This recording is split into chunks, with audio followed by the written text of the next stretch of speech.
Bonsoir à toutes et à tous, bienvenue dans ce journal. Aujourd'hui marque le début des épreuves du BEPC. Ce sont plus de 600 000 candidats qui sont à l'assaut de cet examen avec une majorité de filles cette année. La police nationale renforce son effectif. Plus de 4000 agents ont prêté serment ce lundi après 12 semaines de formation, s'engageant à servir l'État avec honneur et loyauté, vous le verrez. Et puis une tragédie, au moins 45 personnes ont été tuées dans des frappes israéliennes sur un centre pour déplacer à Rafah, au sud de la bande de Gaza. Benjamin Netanyahou évoque un accident tragique.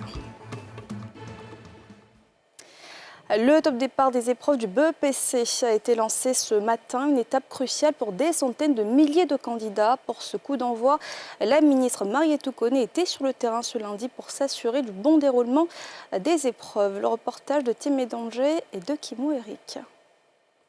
Lycée Sainte-Marie d'Abidjan. À l'intérieur, la grande salle de supervision du dispositif antifraude aux examens scolaires 2024. Sur les lieux, un système intégré à 3 autres salles, couvrant des zones stratégiques pour capter toute velléité de tricherie, présentée à la ministre de l'Éducation nationale, qui veille au grain. Ici, vous avez les établissements de l'intérieur qui ont été projetés. Les caméras de ce centre-là permettent même de voir ce qui se passe à l'intérieur. À l'insu des candidats, sauf qu'à l'entrée... Voilà. À l'entrée de l'établissement, il y a des messages qui leur disent que le centre est sous vidéosurveillance. Et c'est toute l'étendue du territoire national, Madame le ministre, aujourd'hui, qui est prise en compte. Et nous avons des détecteurs de signaux aussi cette année, parce que c'est des équipements qui permettent de capter le signal GSM dans les salles de composition. Outre les salles de supervision, qui couvrent toute l'étendue du territoire national, les autres éléments du dispositif pour la session 2024 du BEPC, brevet d'études du premier cycle, sont dévoilés. En plus des caméras fixes, nous avons des caméras à travers des véhicules mobiles pour sillonner. Nous avons des brouilleurs de fréquences. Les systèmes WhatsApp, des gens qui... Tout ça, nous essayons de brouiller, nous essayons de faire en sorte que ça ne marche pas. Donc tout ça pour dire aux candidats qu'il faut continuer à étudier. Je crois que les élèves dans le système ont compris. Mais nous avons maintenant à faire de plus en plus, surtout pour le BEPC, puisque c'est un diplôme qui permet d'accéder à des emplois. Pour le BEPC, nous avons cette année 57 000 candidats libres. Et en général, tout ce que nous prenons, ce sont des candidats libres. Bien avant, cap était mis sur le lycée moderne de Cocody. Aux côtés des candidats du 10 centre, dont des visages laissent lire le stress, la ministre de tutelle, venue s'assurer du bon déroulement des compositions sur le terrain. Les épreuves lancées, elle convoque à nouveau la conjugaison des efforts pour éloigner la tricherie de ce second examen à grand tirage, après l'entrée en 6e la semaine dernière. En attendant, des candidats sont confiants. Je me sens prête, j'ai révisé, donc je pense que ça va aller. Je compte embrasser la CSC parce que je veux devenir pharmacienne biologiste. Je viens de voir la première épreuve, je la trouve abordable. Je pense que j'aurai une bonne note. Il y avait quelques lacunes, mais ça va maintenant. Il y avait des cours de prépa dans notre école, donc ils nous ont mieux formés pour être là aujourd'hui. Je suis prête pour l'affronter, cette épreuve française. Ces épreuves écrites du BEPC, lancées ce lundi, vont s'achever vendredi prochain. Sont à l'assaut du premier diplôme du secondaire général ivoirien 634 889 candidats, dont 324 956 filles et 309 933 garçons. La police nationale renforce ses rangs. Ce lundi, plus de 4000 nouveaux agents ont rejoint les forces de l'ordre après 3 mois de formation intensive. Ils ont prêté serment ce matin et se sont engagés à protéger et à servir l'État avec honneur et loyauté. Le reportage de Timé Danger et de Kimou Eric. Place d'armes de l'école de police d'Abidjan. Sur les rangs, des éléments de la 47e promotion, forte de 4177 éléments. Tous aptes à intégrer le corps au terme de 3 mois de formation militaire commune de base. Présentés au drapeau, ils s'engagent fermement à honorer l'arme, l'État et ses symboles.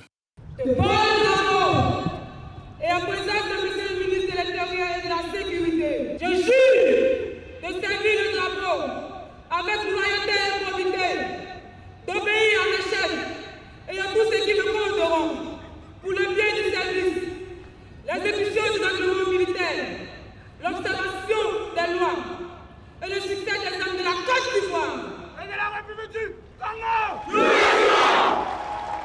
Ce serment réjouit le ministre de tutelle. Au-delà du rituel, le général Wagando relève que ce serment les engage et les enjoint à être de loyaux et dévoués serviteurs de l'État. Les regards seront alors braqués sur eux pendant la deuxième étape de la formation dans les écoles de police d'Abidjan et de Korogo. Ce, pour retirer des rangs ceux qui auront toute attitude contraire au serment.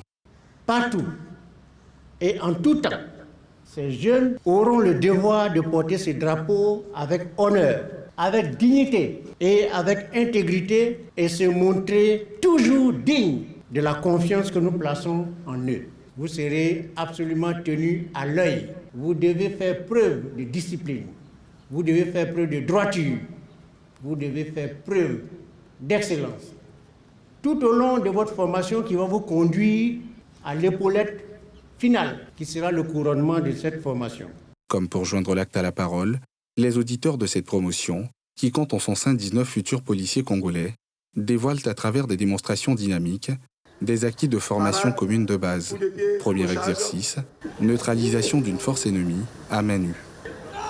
Esquive, contrôle, fauchage, atémie. Second exercice, la libération d'otages des mains d'un commando armé.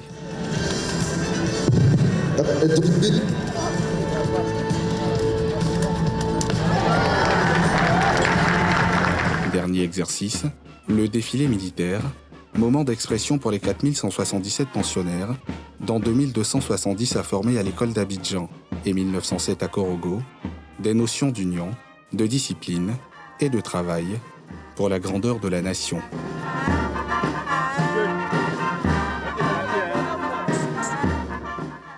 Dans l'actualité politique, le RHDP continue de se préparer et de s'organiser pour 2025. Une grande réunion d'information présidée par le président du directoire de ce parti s'est tenue ce lundi au Sofitel Hôtel Ivoire, réunion au cours de laquelle le président Alassane Ouattara a été choisi comme candidat naturel au scrutin présidentiel à venir. Les détails de Salih Alekoué et de Tanguy Kona.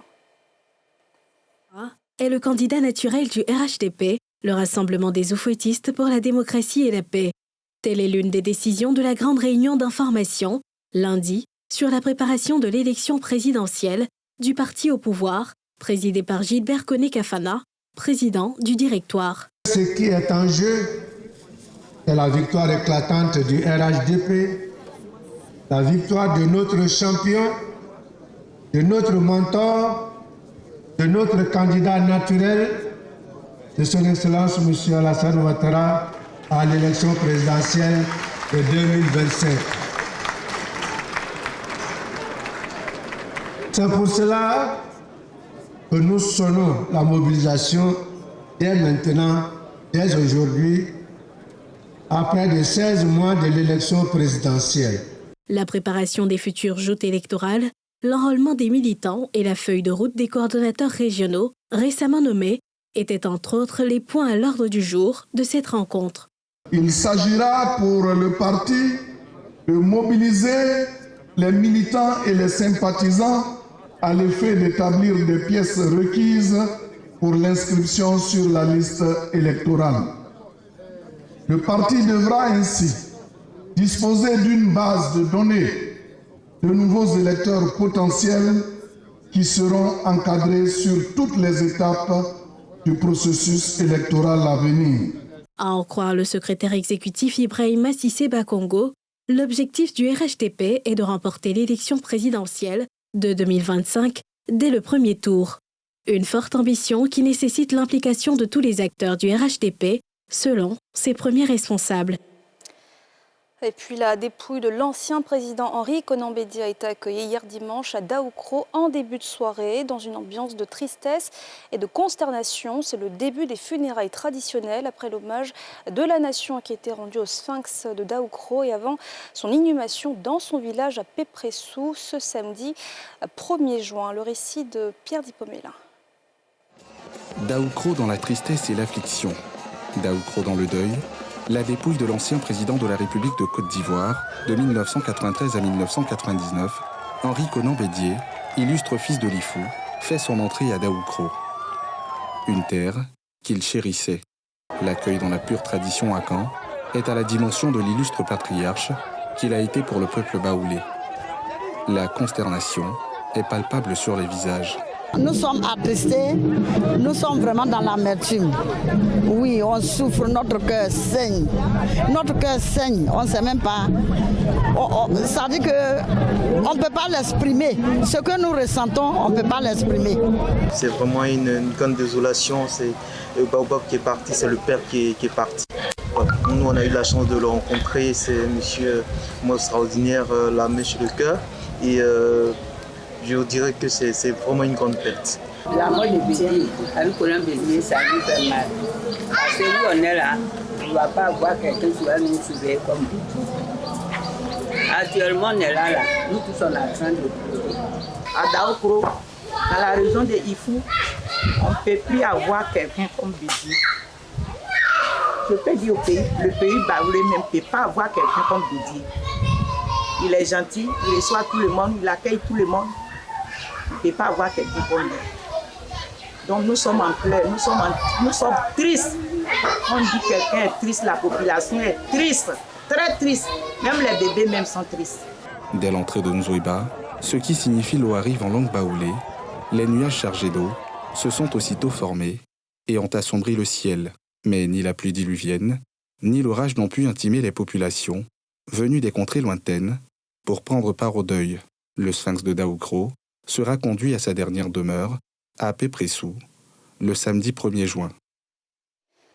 L'actualité, c'est aussi le premier vol de l'édition 2024 du pèlerinage islamique prévu pour ce lundi soir. À quelques heures de l'embarquement, les candidats à ce 5e pilier de l'islam étaient réunis à la mosquée de la Rivière-et-Golfe pour les enregistrements et les dernières formalités avant le départ, comme l'ont constaté Moussa Nikema et Cheikh Bleu dans ce reportage.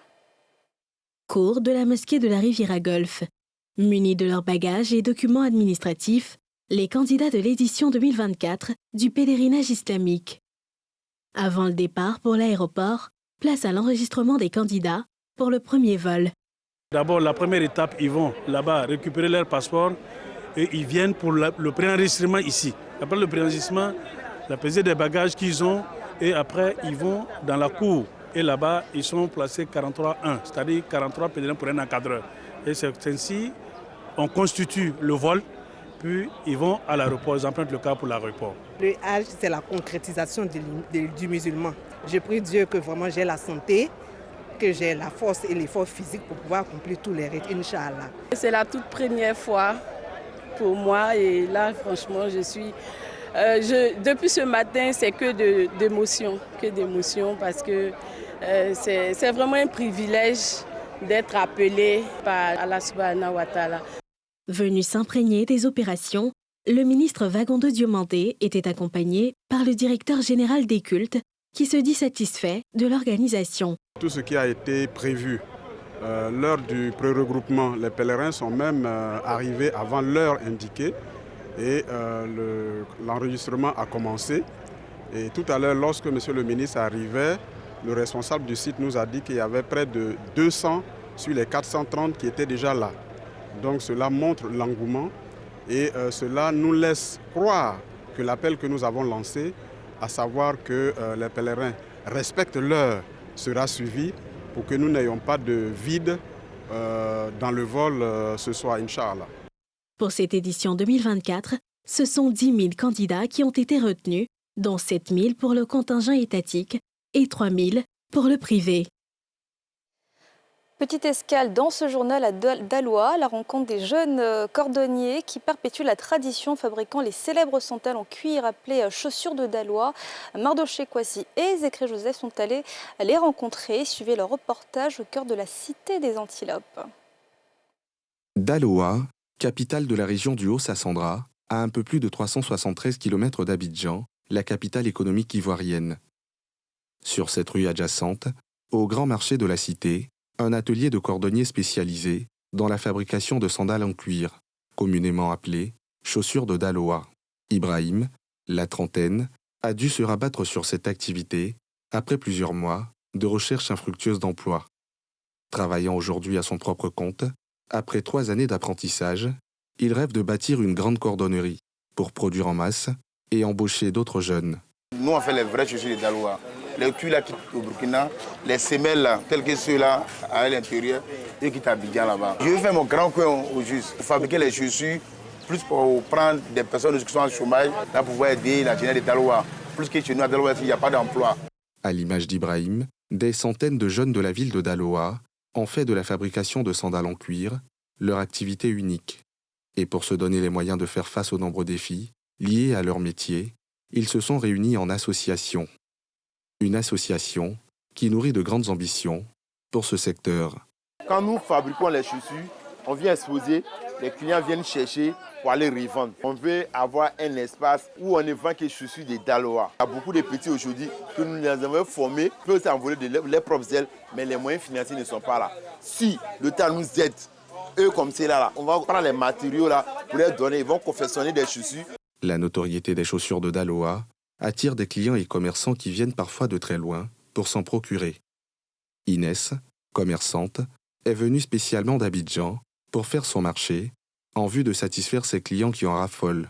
C'est ma soeur qui a Daloa une fois comme ça qui m'a proposé de vendre les chaussures de Daloa, que les Ivoiriens aimaient ça beaucoup, vu que c'est la qualité. Et c'est dans ça que je me suis lancée. C'est rentable parce qu'ils prennent les matières de qualité. Ça, tu as ça pour un bon moment, si tu sais bien entretenir. D'autres, par contre, viennent pour des achats à usage personnel ou pour l'offrir à des proches.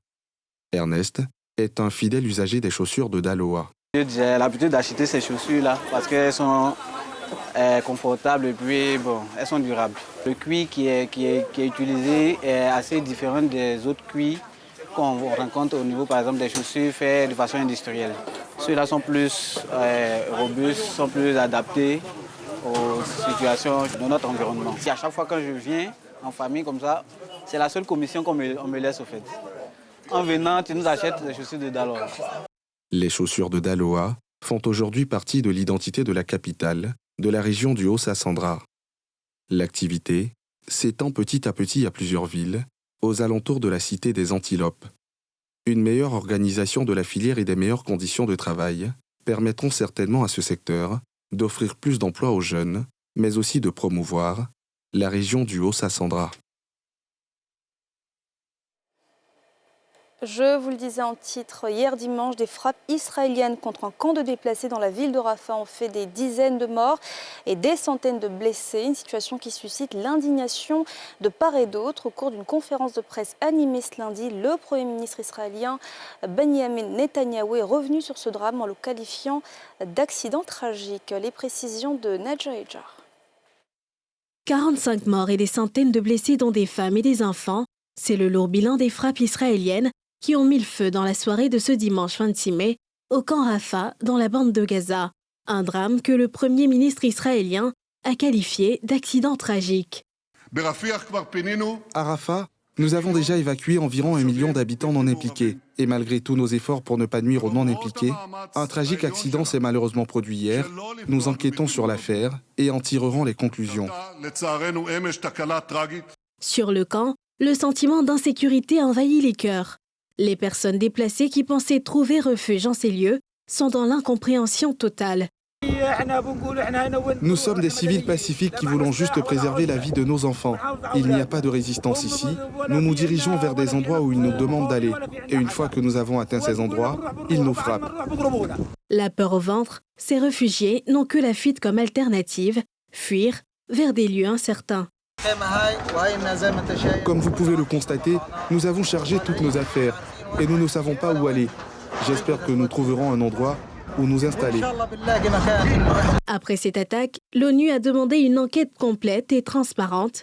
Plusieurs pays et organisations internationales ont également exprimé leur indignation face à ces morts. Et voilà, c'est la fin de ce journal. Merci de l'avoir suivi. Excellente suite de programme sur la nouvelle chaîne ivoirienne.